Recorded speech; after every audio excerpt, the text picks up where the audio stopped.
and come as often as you want or don't come at all. I won't expect a card at Christmas either way.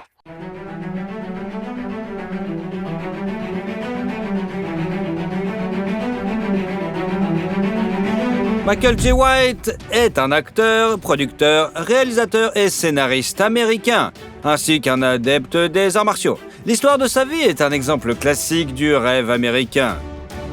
Il a accédé à la richesse et à la célébrité après avoir connu une vie pauvre dans un quartier criminel. Nous allons parler de son parcours dans cette vidéo. Mix Show présente Michael Jai White. Comment vit le premier super-héros et star d'action afro-américain?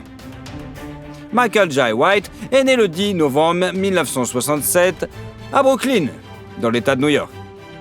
Il est élevé par sa seule mère qui change constamment d'emploi pour nourrir la famille. Le quartier pauvre où il vivait n'était pas propice à l'éducation des enfants. À l'âge de 6 ans, le garçon avait déjà vu tant de meurtres qu'il commençait à considérer la mort comme un élément normal de la vie.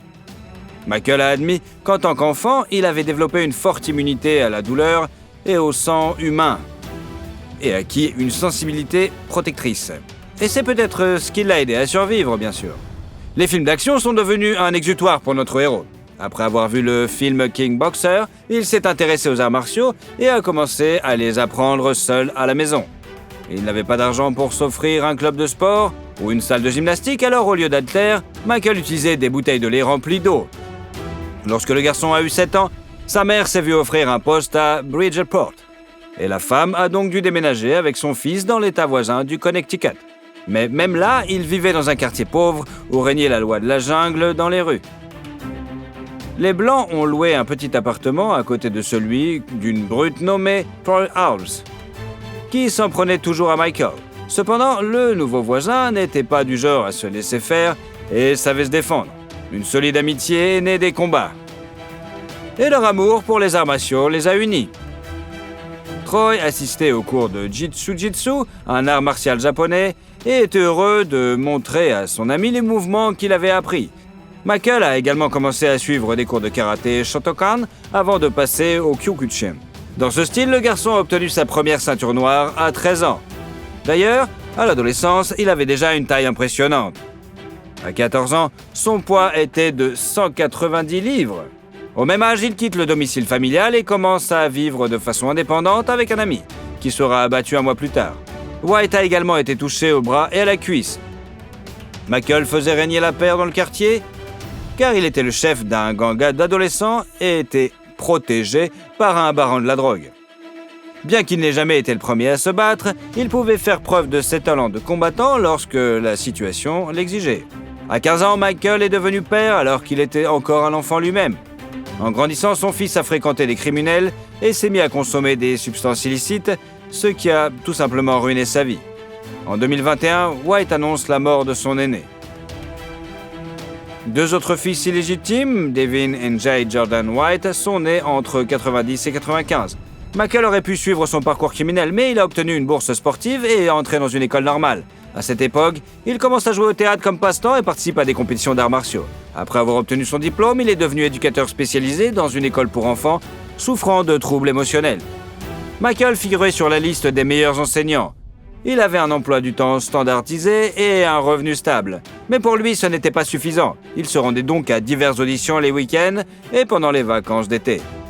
Et jouait également dans des pièces de théâtre. Il a notamment obtenu le rôle principal dans la production de To Kill a Mockingbird.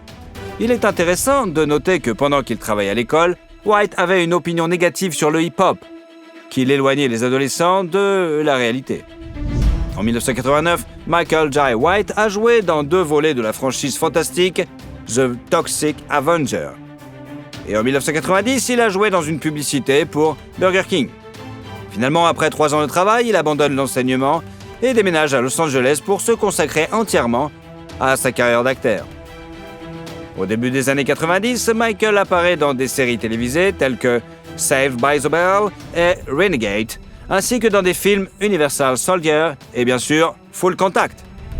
En 1994, l'aspirant acteur a joué dans les films On Deadly Ground et Lion Strike, ainsi que dans des épisodes des séries télévisées Living Single est Martin.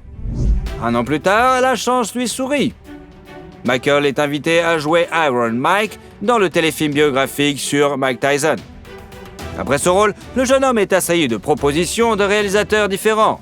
En 1995, il apparaît dans le film Ballistic et dans des épisodes des séries télévisées Any Great PD, Blue et The Jag.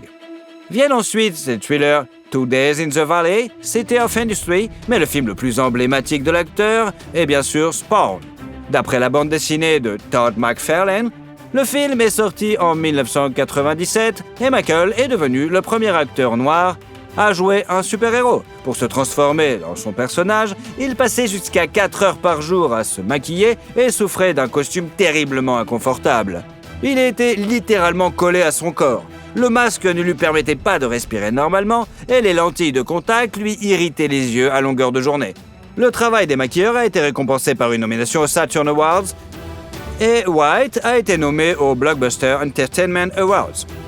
En raison des effets spéciaux, le budget initial du film a tout simplement doublé, mais les 40 millions de dollars dépensés ont été rentabilisés au box-office. Le bénéfice s'est élevé à près de 88 millions de dollars. It's a little early for Halloween, Simmons.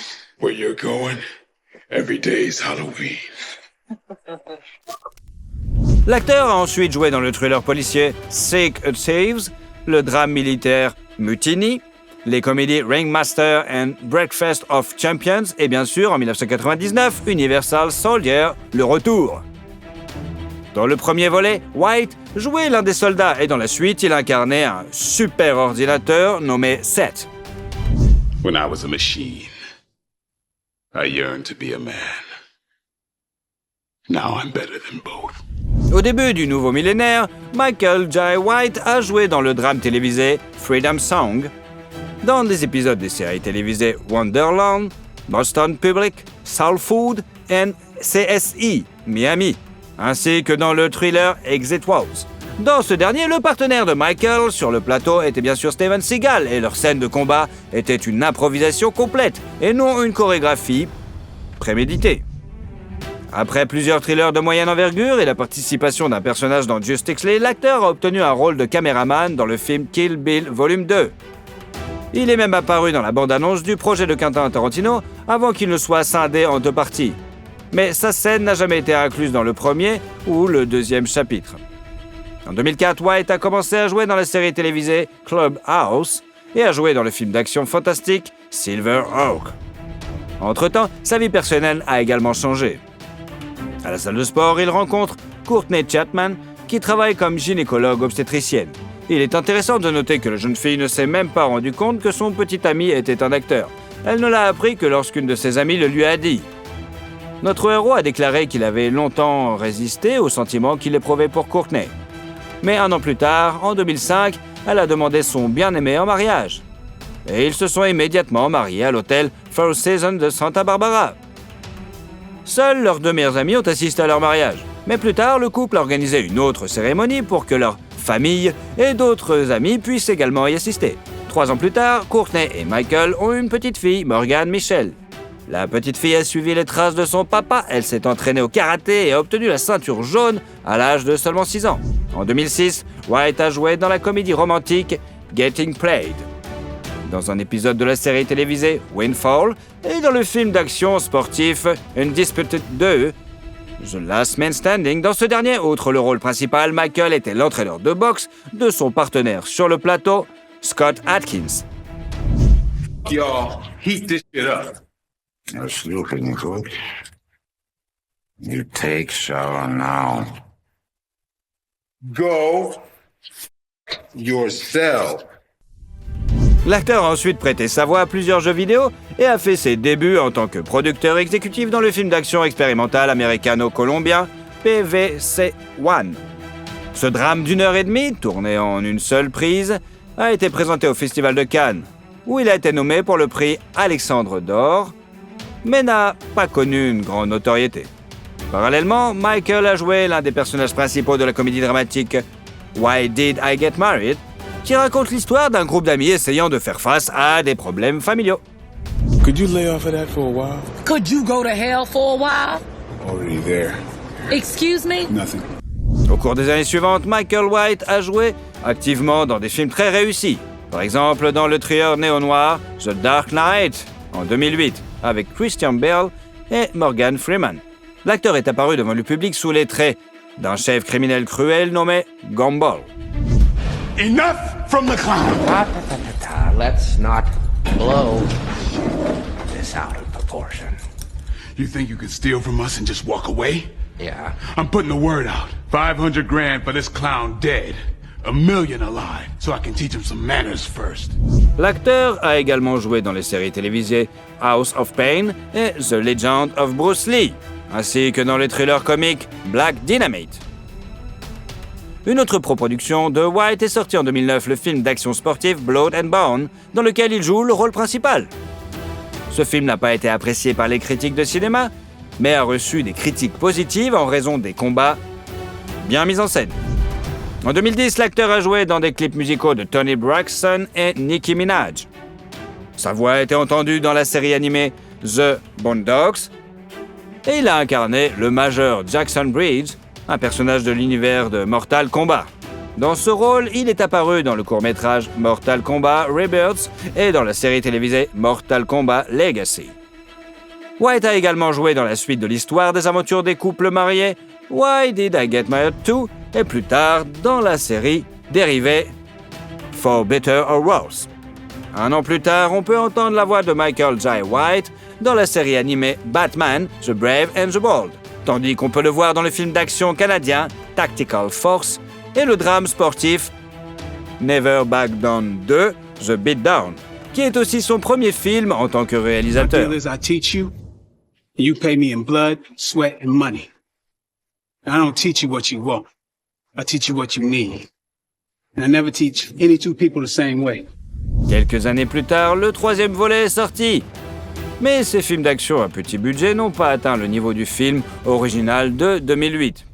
Alors que notre héros maîtrise de nouvelles facettes du cinéma, son mariage bat de l'aile.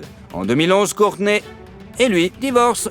Selon les rumeurs, cela s'est produit à cause de la liaison de Michael avec la présentatrice de télévision Claudia Jordan. Au cours des années suivantes, l'acteur a joué dans les films With the Party, Freaky Dicky, The Philly Kid, Android Cup, Falcon Racing, Skin Trade, la série télévisée Metal Hurlant Chronicle et Black Dynamite, The Animated Series, dans lequel il a été également scénariste. En 2013, Michael a reçu sa 8e ceinture noire de son mentor et légendaire champion de kickboxing invaincu Bill Wallace. En outre, l'acteur possède des ceintures noires dans les arts martiaux suivants: Karate Shotokan, Taekwondo, Kobudo no Kinowa, Kujuryu, Tansudo, Wushu et Karate Kyokushin.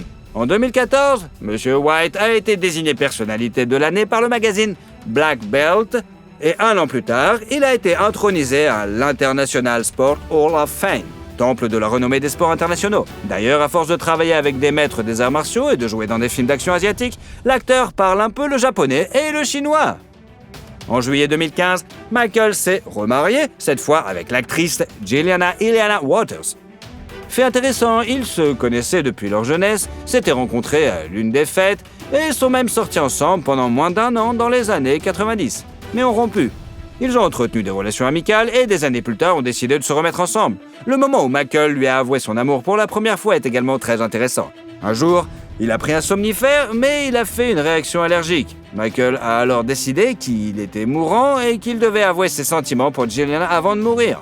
Elle était en état de choc, mais heureusement, tout s'est bien passé. Leur mariage a eu lieu en Thaïlande et a été célébré par un moine bouddhiste et la star des arts martiaux Tony Jaa. Juliana a 2 filles, issues de relations intérieures, et Michael plaisante en disant qu'il a parfois besoin de temps pour se souvenir du nombre de ses enfants, étant donné ses propres enfants issus de relations intérieures ou éphémères. Entre-temps, White a joué dans les films suivants de sa filmographie: Chocolate City, Echo Effect, Vigilant Diaries, The Crooked Man, SWAT, Under Siege, Accident Man, The Hard Way, Triple Threat, et le film d'action bien sûr avec Mel Gibson, Drag Across Concrete. L'acteur a également joué dans les séries télévisées Insecure et Arrow. Parmi les œuvres de ces dernières années, on peut citer les séries Black In et The Family Business, ainsi que des films Send It Rocker Stage, Black Friday et Welcome to Sudden Death. Ce dernier est un remake du film d'action populaire de 1995, Sudden Death, avec Jean-Claude Van Damme et Gillian White. L'épouse de Michael en est la vedette. Contrairement à l'original, l'interprétation comique du scénario original a reçu des critiques plutôt négatives, mais est tout de même devenu l'un des films les plus regardés sur Netflix. On peut également voir l'acteur dans le clip de Busta Rhymes et Mariah Carey, Where I Belong. Aujourd'hui, l'artiste continue de développer sa carrière cinématographique.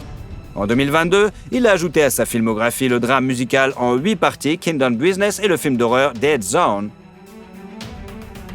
Une autre première de l'année est le film d'action The Commando avec Michael Jai White et Mickey Rourke.